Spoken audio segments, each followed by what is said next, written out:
MS university NIUS દ્વારા faculty of કોમર્સના dean જે.કે. પંડ્યાને રજૂઆત કરવામાં આવી. વડોદરા શહેરની MS યુનિવર્સિટીની NSUI દ્વારા ફેકલ્ટી ઓફ કોમર્સના ડીન જે.કે. પંડ્યાને રજૂઆત કરવામાં આવી. રજૂઆત દરમિયાન NSUIના પ્રમુખ અમર વાઘેલાએ આક્ષેપો પણ કર્યા હતા કે એડમિશનને લાગતા વળગતા 80 વિદ્યાર્થીઓને જ ફીસ લિંક મોકલવામાં આવી અને એડમિશન આપવામાં આવ્યું. ત્યારે NIUSના માંગ કરી હતી કે બીજા વિદ્યાર્થીઓને પણ ફીસ લિંક અને એડમિશન આપવામાં આવે. જો આ માંગ સ્વીકારવામાં નહીં આવે તો NSUI દ્વારા VS ધનેશ પટેલનું હેડ ઓફિસ ખાતે ઘેરાવ કરી વિરોધ કરવામાં આવશે.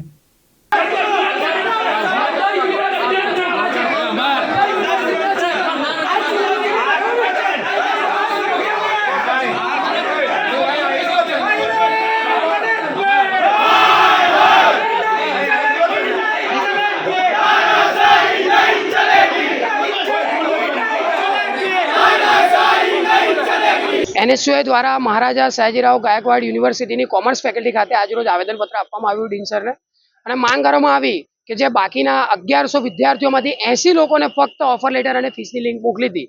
એવું કેમ? યુનિવર્સિટીમાં જે બી વિદ્યાર્થી એડમિશન લેવા માટે આવતો હોય એ તમારા માટે હર કોઈ સમાન છે, ના કે તમારે કોઈ વહાલાદવાલાની નીતિ અપનાવીને જે 80 લોકોને ફીસની લિંક મોકલી છે એ તદ્દન ખોટું છે.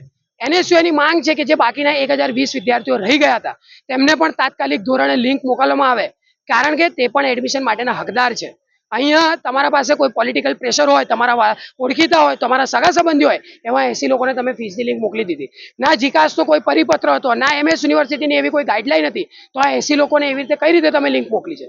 NSUI આ વસ્તુનો વિરોધ કરી રહ્યું છે અને માંગ કરી રહ્યું છે કે બાકીના 1020 વિદ્યાર્થીઓ પણ હકદાર છે, તેમને પણ ફીસની લિંક જવી જોઈએ અને તેમને પણ MS યુનિવર્સિટીમાં એડમિશન મળવું જોઈએ. એટલે આજરોજ NSUIએ MS યુનિવર્સિટીની મેઇન બિલ્ડિંગ ખાતે આવેદનપત્ર આપીને વિરોધ કર્યો છે અને ડીન સરે બાહેધરી આપી છે કે 2:30 વાગ્યા સુધીમાં આ વસ્તુનો અમે યોગ્ય નિકાલ લાવીશું અને યોગ્ય નિરાકરણ નહીં આવે તો આવતીકાલે NSUI ખૂબ મોટા પાયે હેડ ઓફિસ ખાતે VC સરનો ઘેરાવ કરીને આ મુદ્દા પર વિરોધ પ્રદર્શન કરશે. આજરોજ NSUI દ્વારા કોમર્સ ફેકલ્ટી ખાતે ડીન સરને આવેદન આપવામાં આવ્યું કે જીકાસનો જે રાઉન્ડ હતો, ફર્સ્ટ રાઉન્ડ, તેમાં પૂર્ણ થયા હોવા છતાં ફીસ ભરવામાં જે બાકી રહી ગયા હતા 1100 વિદ્યાર્થીઓ, તેમાંથી માત્ર 80 જેટલા વિદ્યાર્થીઓને આ ફીસની લિંક મોકલવામાં આવી, રાતોરાત ઓફર લેટર મોકલી દેવામાં આવ્યા.